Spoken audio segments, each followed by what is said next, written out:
नमस्कार दोस्तों, मैं सत्यन मौर्य। स्वागत है आपका हमारे YouTube चैनल में।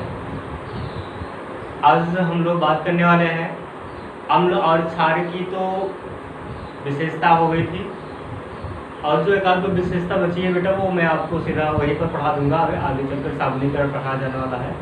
साबुनीकरण में हम लोग यहाँ पर भी अम्ल और क्षार की एक विशेषता है कि साबुन बनाता है अम्ल और क्षार जो होता है ऑयल के साथ मिलकर क्या बना लेता है, एक साबुन बना लेता है। साबुनीकरण में उसे पढ़ लेंगे।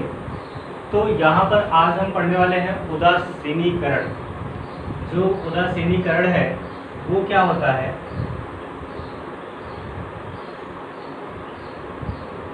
उदासीनीकरण इसे इंग्लिश में न्यूट्रलाइजेशन बोलते हैं। क्या बोलेंगे? न्यूट्रलाइजेशन यानी उदासीनीकरण, न्यूट्रलाइजेशन।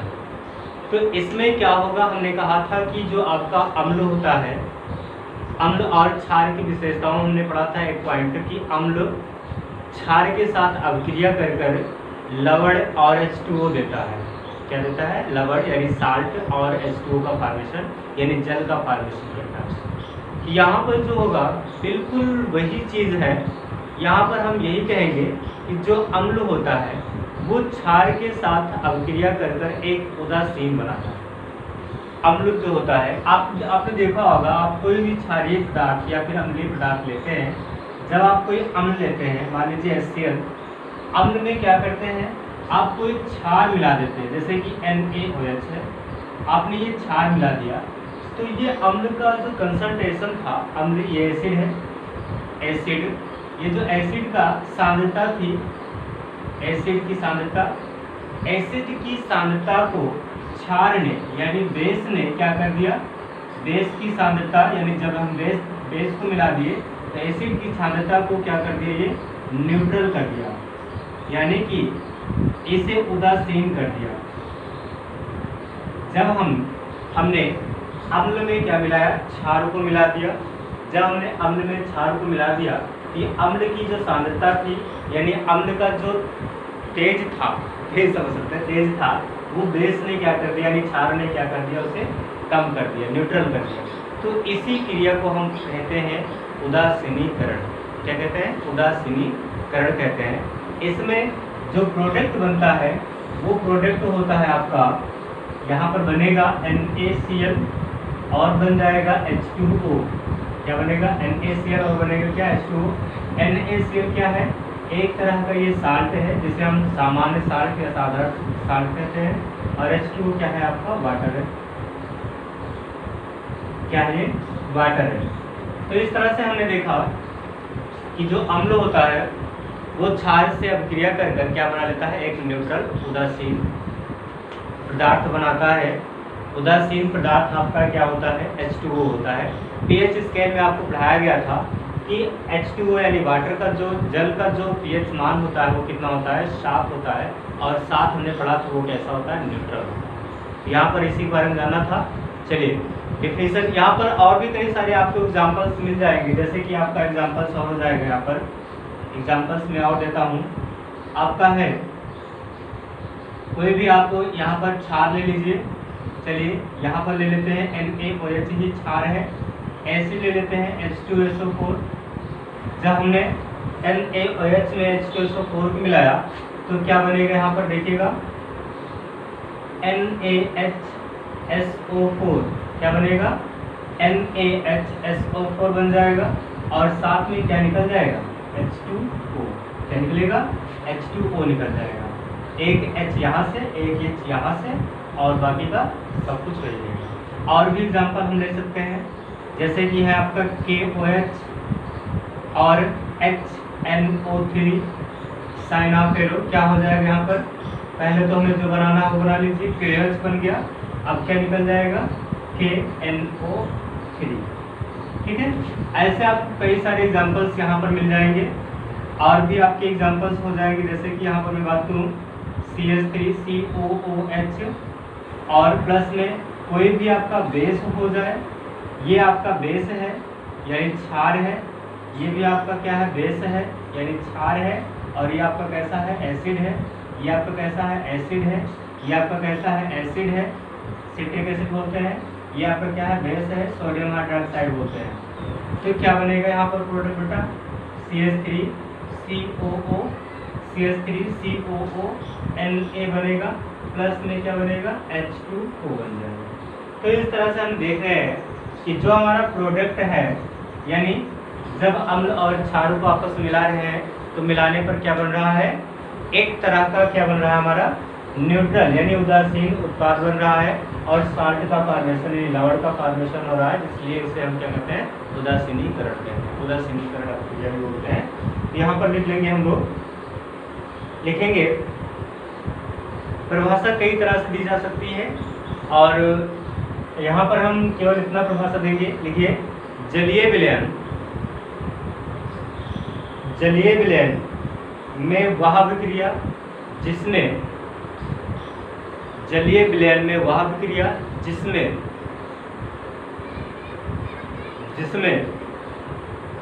H प्लस तथा OH माइनस, H प्लस तथा OH माइनस, H प्लस तथा OH माइनस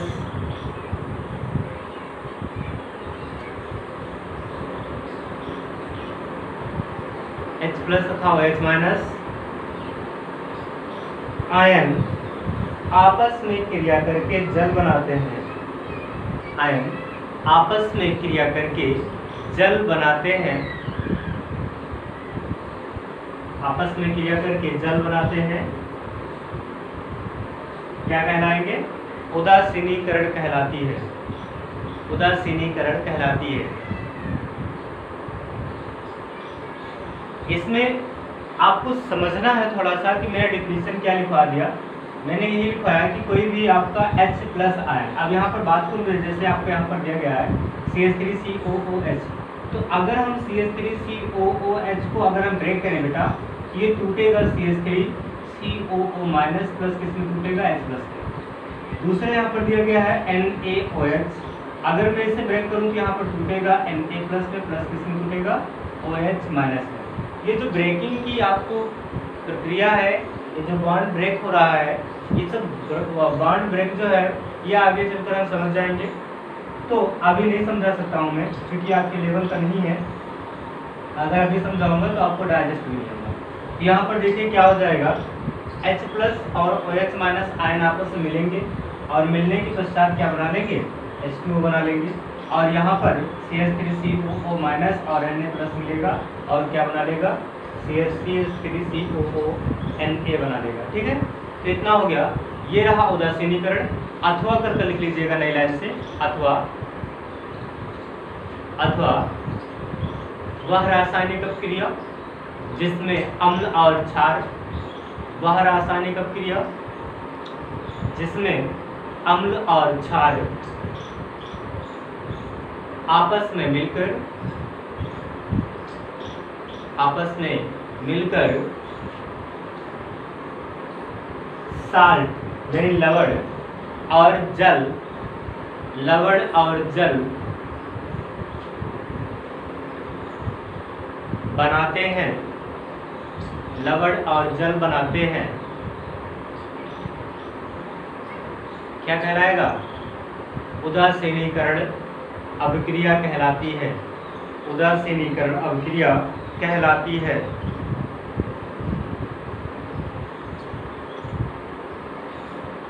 ओके दोस्तों, आगे हम नई लाइन से लिखेंगे उदासीनीकरण उष्मा के बारे में थोड़ा सा।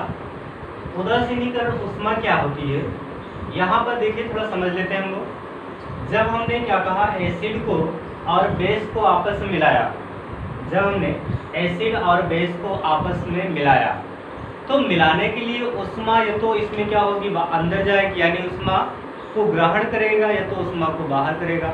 अगर हम प्रैक्टिकल में देखते हैं, जब हम एसिड को ही लेते हैं और उसमें बेस को मिलाते हैं, तो हम देखते हैं कि उसमें से क्या होती है, थोड़ा सा उष्मा बाहर निकलती है, हीट बाहर निकलती है। हमने देखा होगा, अगर आपने नहीं देखा है तो कोई नहीं, आप प्रैक्टिकल लैब में फिर से जाइएगा, आप एसिड लेंगे और एसिड में बेस को धीरे धीरे करके मिलाएंगे। जब आप मिलाएंगे तो आप देखेंगे कि हमारा जो स्पॉट है, यानी जो हम जिस स्पॉट में test tube, boiling tube, funnel जिसमें हम लेकर गर्म कर रहे हैं, वैसे तो हमें बॉलिंग ट्यूब में लेकर ऐसा करना चाहिए, गर्म नहीं करना, मतलब इसे मिलाना है, इसे करना है। तो यहाँ पर क्या कर रहा हूँ मैं कि जब हम उसे बॉलिंग ट्यूब में लेकर मिलाएंगे या फिर हम किसी फनल में ले लें, ज़्यादा सही रहेगा। फनल या बीकर कुछ भी ले सकते हैं, लेकिन टेस्ट ट्यूब में ले। टेस्ट ट्यूब बहुत हल्की होती है, ठीक, वो फूट सकती है, ब्लास्ट हो सकती है। तो यहाँ पर क्या होगा, जब हम उसे मिलाएंगे तो देखेंगे कि वो स्पॉट हमारा हीट हो रहा है, गर्म हो रहा है। तो यानी उष्मा उसमें क्या होती है, बाहर निकलती है। अगर उष्मा बाहर निकल रही है तो वो कैसा प्रक्रम हो जाएगा बेटा, उष्मा क्षेपी, वो उष्मा क्षेपी प्रक्रम होगा। और उष्मा क्षेपी में उष्मा बाहर निकलती है, यानी कि अगर मैं यहाँ पर बात करूँ तो प्लस में कुछ मुझे यहाँ पर एंथैल्पी लिखना पड़ेगा, उष्मा लिखना पड़ेगा। और जो एंथैल्पी होता है बेटा, अगर बाहर निकल रही है तो उसका मान हमेशा नेगेटिव आएगा, यानी अगर एंथैल्पी बाहर निकलती है तो उसका मान हमेशा कितना आएगा, नेगेटिव आएगा। अगर उष्मा अंदर अवशोषित होती है तो उसका मान हमेशा पॉजिटिव आएगा, यानी वो ग्रहण। भाई सिंपल सा है, मैंने ये कार्य कर लिया, मैं यहाँ पर आपको पढ़ा रहा हूँ। अगर मैं पढ़ा रहा हूँ तो मेरी उष्मा क्या हो रही है, बाहर निकल रही है, मेरी उष्मा खत्म हो रही है। अगर मेरी उष्मा खत्म होगी तो मेरी उष्मा किस में होगी, निगेटिव में होगी। लेकिन रिएक्शन के साथ यहाँ पर रिएक्शन के साथ प्लस में जो प्रोडक्ट में लिखा जाता है वो प्लस में लिखा जाता है। जैसे यहाँ पर मान लीजिए हमारी उष्मा यहाँ पर निकली है, मान लेता हूँ 130 किलो कैलोरी, 130 किलो कैलोरी प्रति मोल की, यानी प्रति मोल की दर से हम अपनी उष्मा को एक्सपेंड कर रहे हैं, यानी समाप्त कर रहे हैं। यानी मैं बोल रहा हूँ और बोलते हुए तो हमारी जो उष्मा है 130 किलो कैलोरी प्रति मिनट निकल रही है। तो निकल रही है तो मतलब मैं बोल भी रहा हूँ ना, यहाँ पर आपका सारा प्रोजेक्ट में हो जाएगा बोलना। मैं तो मतलब क्या होता है, मैं बोल रहा हूँ, मैं पढ़ा रहा हूँ, मेरा प्रोडक्ट बन रहा है, पढ़ा रहा हूँ, मतलब क्या हो रहा है, मेरी उष्मा निकल रही है और उष्मा निकल रही है तो ऐसे लिखा जाएगा। लेकिन जब डेल्टा एक्स यानी कि जब इसे एंथैल्पी के केस में लिखेंगे तो यहाँ पर माइनस में लिखा जाएगा 130 किलो कैलोरी। क्यों लिखा जाएगा, क्योंकि हम आगे चलकर पढ़ते हैं W बराबर, यानी किया गया कार्य जो होता है वो हमेशा ऋणात्मक नहीं होता है, किया गया कार्य ऋणात्मक नहीं होता है, लेकिन यहाँ पर जो हमारी वैल्यू आएगी वो ऋणात्मक आएगी। तो किस तरह से डिफिनीशन नोट करेंगे, पहले डिफिनीशन नोट करेंगे फिर एग्जाम्पल बाद में समझेंगे।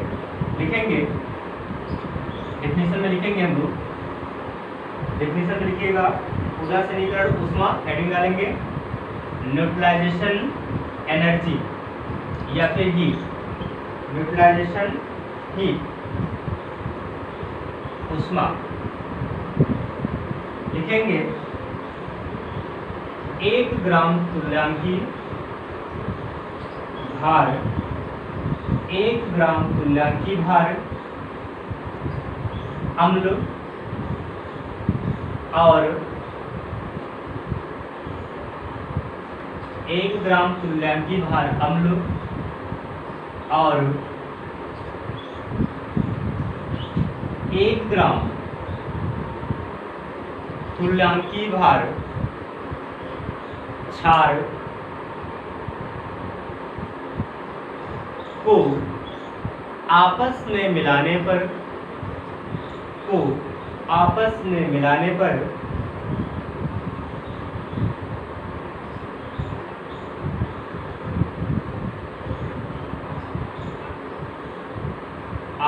मिलाने पर उदासीनीकरण में देखिए यहाँ पर थोड़ा सा जो हम ऐसे भी लिख सकते हैं कि 1 ग्राम तुल्यांकी भार अम्ल और 1 ग्राम तुल्यांकी भार क्षार के तनु विलयन के परस्पर उदासीनीकरण में अवशोषित यानी ग्रहण की गई उष्मा, अवशोषित उष्मा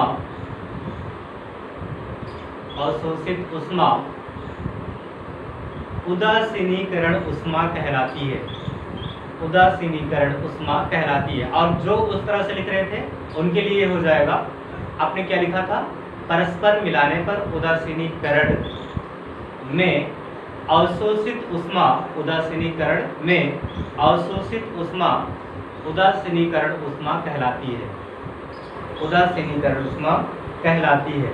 अब जैसे एग्जांपल्स आपका यानी कि आपका जो उदाहरण हो जाएगा, उदाहरण में हम लोग यही लिखते हैं, यहाँ पर उदाहरण हमारा हो जाएगा, यहाँ पर लिखेंगे HCl, HCl किस फॉर्म में है, एक्वस फॉर्म में है, यानी कि ये जलीय विलयन में है, यानी घुला हुआ है।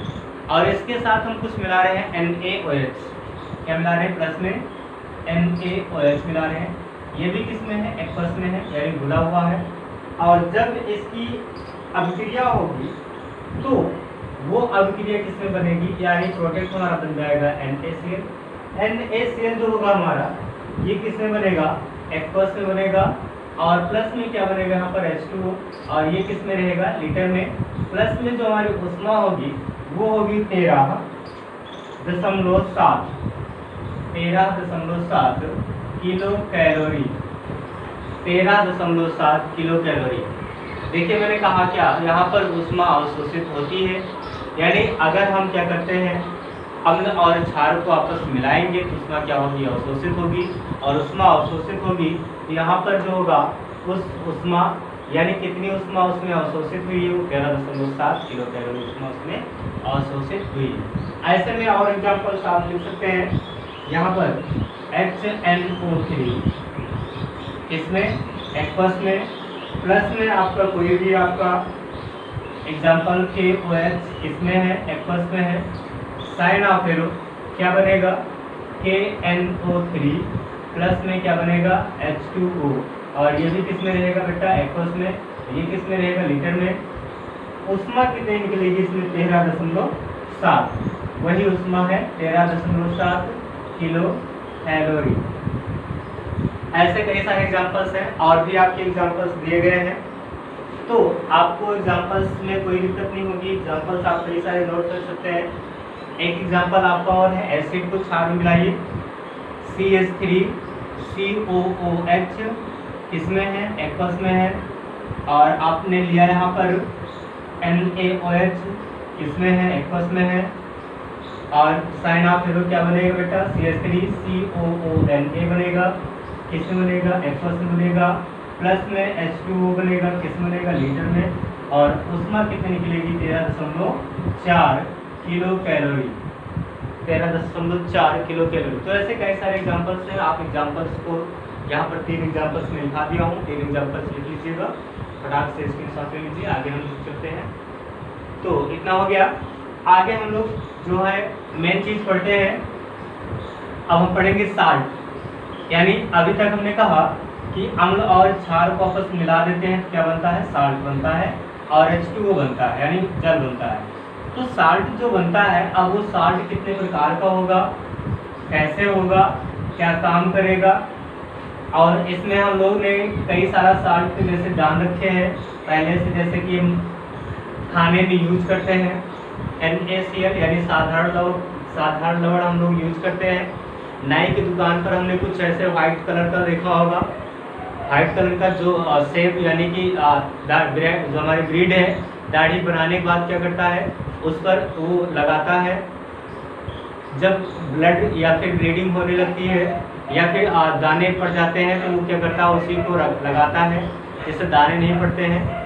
खाना बनाने में कुछ सोडा यूज किया, जैसे आपने जाना होगा, आपने निमंत्रण तो गए ही हैं, जैसे मिठाइयाँ बनाई जाती हैं, नाम होता है काला जाम, रसगुल्ला, और मुझे पानी आ रहा है। और ऐसे कई सारे एग्जाम्पल्स हैं, कई सारे उदाहरण हैं मिठाइयों में। आपने देखा होगा कि वहाँ पर क्या कहते हैं सोडा ले आना, और भी कई सारी चीज़ें हैं जो सोडा डालकर, यानी सोडा डालकर बनाते हैं। तो सोडा क्या चीज़ होता है, वो होता है बेकिंग सोडा, यानी बनाने का सोडा होता है, खाना बनाने का सोडा होता है। वॉशिंग सोडा, धावन सोडा जिसे बोलते हैं, यानी कपड़े धोने का सोडा, और जो फर्श वर्श धुली जाती है, इन सब के बारे में सोडा। तो कई सारे यहाँ पर हम वेज में, यानी ब्लीचिंग पाउडर, तो ये सारी चीज़ें हम क्या करेंगे यहाँ पर पढ़ेंगे।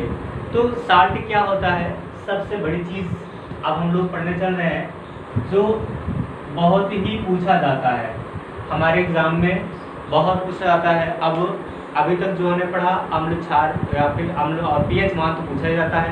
पीएच मान बोर्ड एग्जाम के लिए बहुत ही इम्पॉर्टेंट है। पीएच वैल्यू कैलकुलेशन बहुत इम्पॉर्टेंट है। और यहाँ पर जो हमने बात कर रहे थे अभी तक अम्ल और क्षार की जो विशेषता होती है थोड़ा बहुत पूछ लिया जाता है, कभी कभार ज़्यादा नहीं पूछाता है। उदासीनीकरण भी कभी कभी पूछ लिया जाता है कि what is neutralization, 1 number 2 number में। और यहाँ पर अब जो बात आती है सबसे इस चैप्टर का जो इम्पॉर्टेंट है वो है साल्ट। साल्ट में बहुत कुछ आता है, what is baking soda, baking powder, what is bleaching powder, what is धवल सोडा, तो ऐसे कई सारे नाम हैं, मतलब कई सारे क्वेश्चन हैं। तो यहाँ पर साल्ट क्या होता है मैं इसको सबसे पहले जानने की कोशिश करेंगे हम लोग। साल्ट कई प्रकार का होता है, प्रकार जानने से पहले डिफिनीशन को जाने। डिफिनीशन क्या है भाई, सिंपल सा वही अम्ल और क्षार को आपस मिला दिए, क्या बन गया, साल्ट बन गया और H2 बन गया। अम्ल और क्षार का जलीय विलयन क्या कहलाता है, साल्ट कहलाता है। डिफिनीशन को नोट करेंगे, अम्ल और क्षार का जलीय विलयन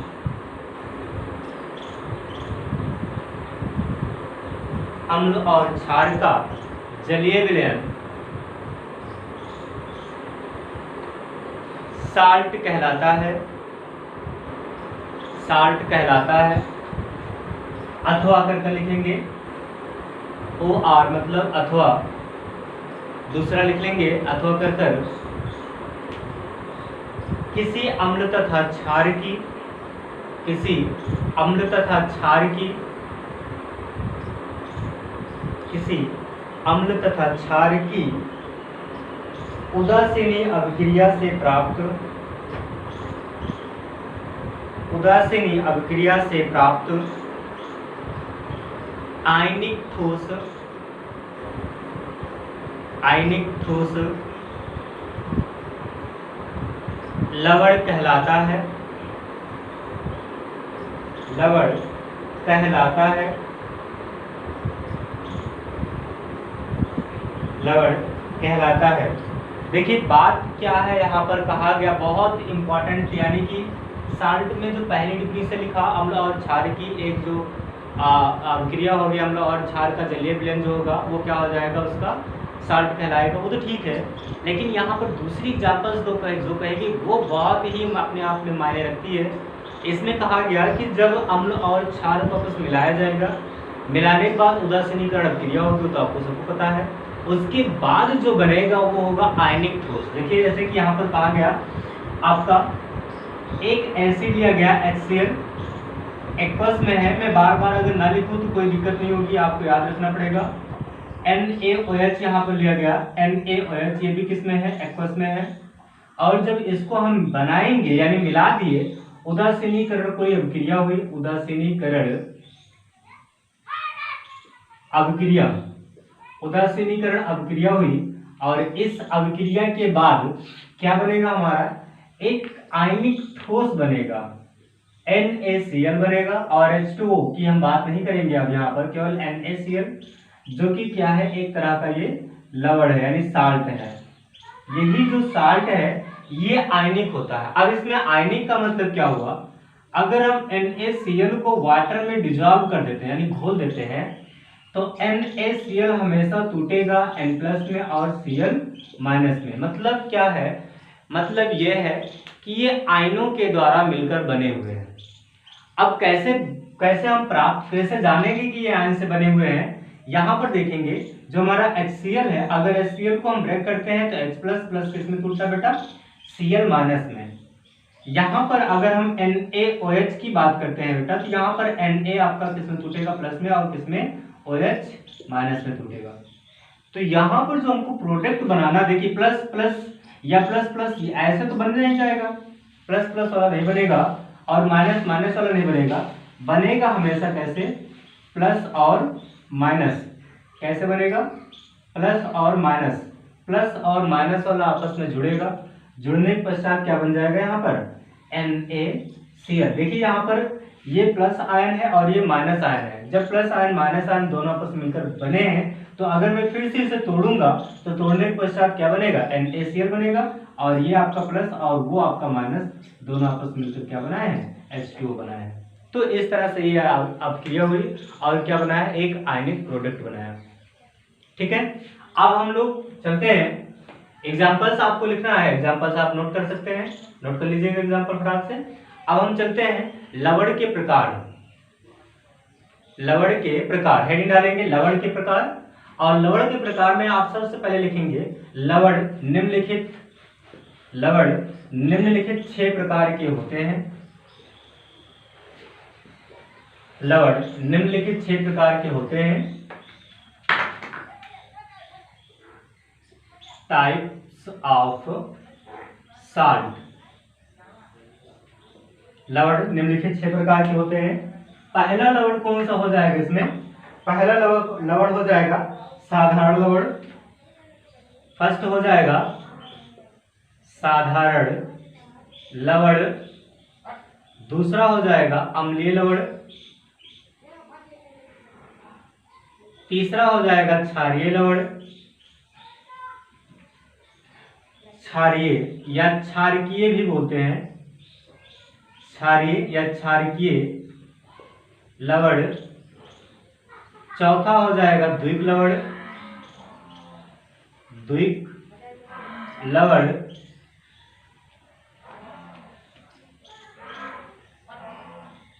और पांचवा हो जाएगा इसमें मिश्रित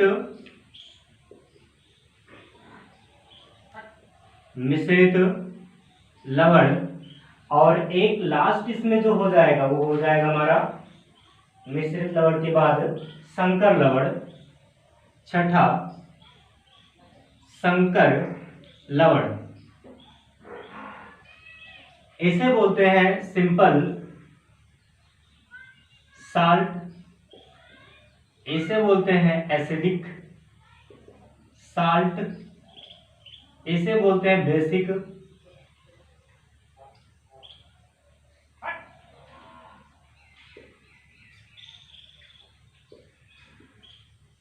साल्ट, और इसे बोलते हैं द्विक लवण को इंग्लिश में क्या कहते हैं,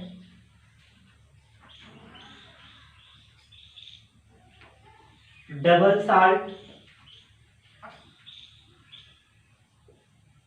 डबल साल्ट, और इसे बोलते हैं मिक्स्ड साल्ट, और इसे बोलते हैं कॉम्प्लेक्स साल्ट। देखिए सारे एग्जांपल्स हम कर कर एक एक समझ लेंगे और हमें बहुत आसानी हो जाएगी। जब हमें एग्जांपल्स आ जाएगा तो हम सबको समझ सकते हैं। यहाँ पर अगर एग्जांपल हमें नहीं समझ में आया तो हम नहीं समझ सकते हैं। ठीक है, तो देखेंगे एग्जांपल्स में हमारा क्या हो जाएगा। साधारण लवण तो सामान्यतः हम लोग जानते ही, हम लोग खाते हैं, खाने में यूज करते हैं। तो यहाँ पर आपका साधारण साल्ट हो जाएगा NaCl, MgCl2, ऐसे कई सारे हैं। अम्लीय लवण क्या हो जाएगा NaHCO3, और भी आपके हो जाएंगे। और क्षारीय लवण क्या हो जाएगा ZnOHCl, क्या हो जाएगा ZnOHCl। हाँ, PbOH,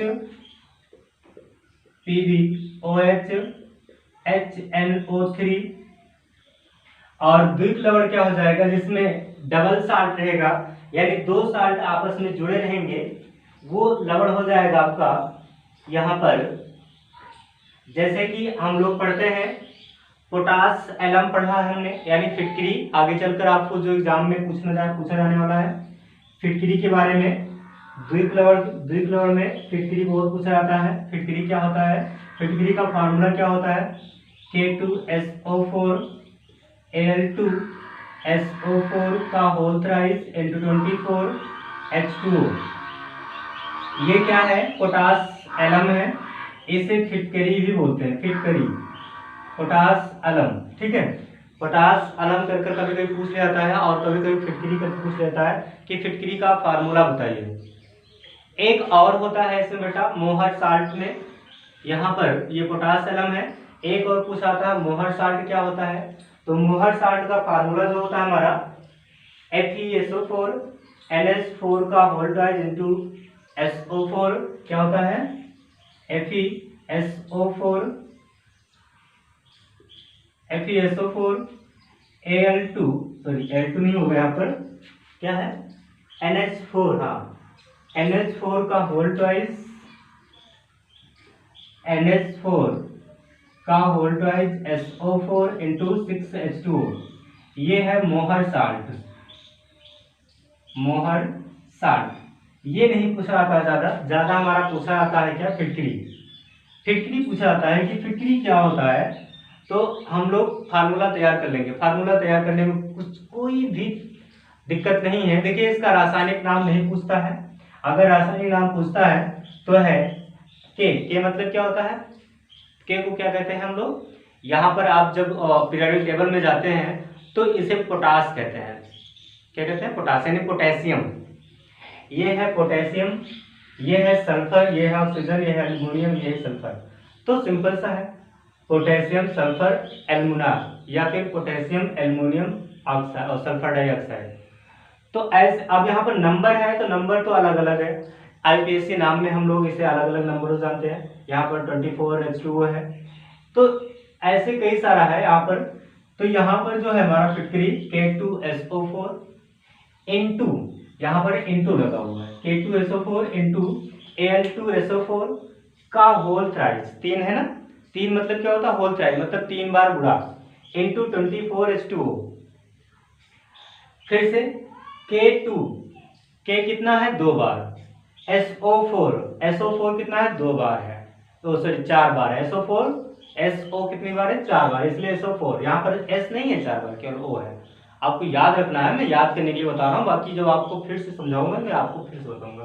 Al कितना है 2 बार है, SO4 अब दोनों का गुणा कितना है 3 है, यानी Al2 और SO4 का गुणा पूरे का गुणा कितना है 3 बार है, यानी 3 बार में से गुणा करो इंटू 24H2O, यानी गुणा में 24H2O है, तो इतना है। और ये आपका मोहर साल्ट क्या है, FeSO4 इंटू NH4 का whole twice SO4 into 6H2O। तो ये रहा आपका साल्ट, यानी कि जो आपका साल्ट है वो साल्ट हो गया। दूसरा यहाँ पर मिश्रित लवण दिया गया है। मिश्रित लवण क्या है, मिश्रित लवण में हम लोग डबल साल्ट जो पढ़ते हैं वो होता है आपका NaK, यानी सोडियम पोटेशियम, हाँ सोडियम पोटेशियम सल्फर डाइऑक्साइड। और यहाँ पर एक और हो जाएगा CaOHCl2 या फिर यहाँ पर हम CaOCl2, हाँ ये एग्जांपल थोड़ा सा मिस्टेक लग रहा है हमको, CaOCl2 पोटेशियम सॉरी कैल्शियम है, ऑक्सीजन है, क्लोराइड है। तो डबल साल्ट यानी 2 साल्ट हैं इसमें, दो साल्ट मिले हुए हैं। अगर मैं इसको इतना निकाल लूं कि आपका 1 साल्ट हो जाएगा, ये आपका 1 साल्ट हो जाएगा। देखिए यहाँ पर अगर यहाँ पर करूं तो NaSO4 हो जाएगा, ये भी साल्ट है, और क्या है KSO4 ये भी साल्ट है। तो इस तरह से क्या है कि हम यहाँ पर डबल साल्ट को पढ़ रहे हैं। तो इतना हो गया, और एक हो जाएगा मिश्रित सॉरी संकर में, कॉम्प्लेक्स में आप कुछ भी कर सकते हैं, K4HeCl6 है, और भी हैं आपके यहाँ पर PtCl4,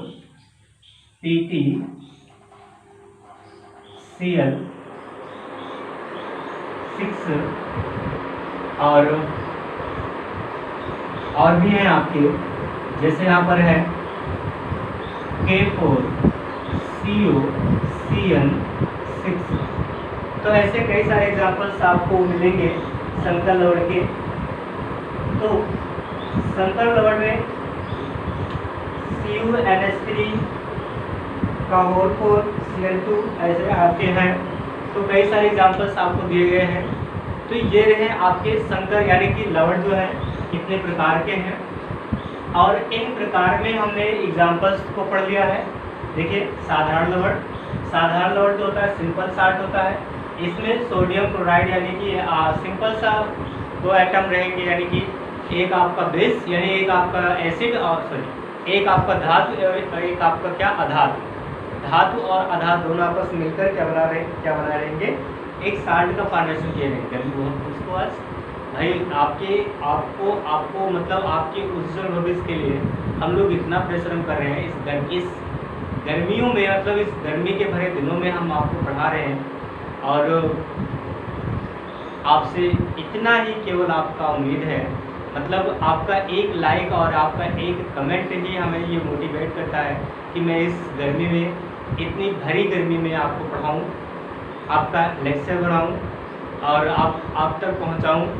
अगर आपका ये लाइक और कमेंट्स नहीं मिलता दोस्तों तो हम निराश हो जाते हैं, और निराश हो जाएंगे तो क्या होगा कि मैं आपको मोटिवेट या फिर मैं आपको पढ़ा नहीं पाऊँगा, मैं आपको लेक्चर नहीं दे पाऊँगा। इसलिए दोस्तों केवल मेरा आपसे इतना ही रिक्वेस्ट है कि आप प्लीज़ हमारे यूट्यूब चैनल पर अगर आप हमारा ये वीडियो देख रहे हैं तो प्लीज़ हमारा ये वीडियो लाइक कर दीजिए, कमेंट कर दीजिए। नहीं तो मुझे और आपको कुछ नहीं चाहिए। इतनी गर्मी हो रही है, इतनी गर्मियों में आपके लिए मैं मेहनत कर रहा हूँ, तो आप इतना कर ही सकते हैं, जाहिर सी बात है। तो चलिए मैं आपको 6 प्रकार का क्या है साल्ट को पढ़ा दिया। अब इस 6 प्रकार के साल्ट जो हैं हमारे लिए यूजफुल नहीं है। हमें कहीं भी इसमें जो है वो जानना, मतलब क्या है कि इसमें जो भी हमने पढ़ा है अभी इसमें कोई भी हमारे लिए इम्पॉर्टेंट नहीं है। हमारे लिए जो केवल इम्पॉर्टेंट है वो क्या है, फार्मूला, ये फार्मूला, केवल इतना फार्मूला। और जो थ्योरी है बेटा, इसमें की जो थ्योरी है मैं आपको यहाँ पर थोड़ा समझा देता हूँ, बाकी जो थ्योरी अपने आप से आप कर कराएंगे। साधारण साल्ट यानी साधारण लवण जो है NaCl और MgCl2, यानी एक धातु और एक अधातु मिलकर क्या बना है, आपका लवण बना दिया। लेकिन यहाँ पर बात करूँ अम्लीय लवण, कोई एसिड और आपका कोई बेस है, एसिड और बेस है। जैसे कि एसिड की बात करूँ यहाँ पर तो है आपका यहाँ पर जो NaOH हो जाएगा, और जो आपका एसिड हो जाएगा वो हो जाएगा HCO3। क्या हो जाएगा, HCO3। CO3 अब नहीं होगा, यहाँ पर CO2 हो जाएगा। क्या हो जाएगा, CO2, HCO2। ये हो जाएगा एसिड।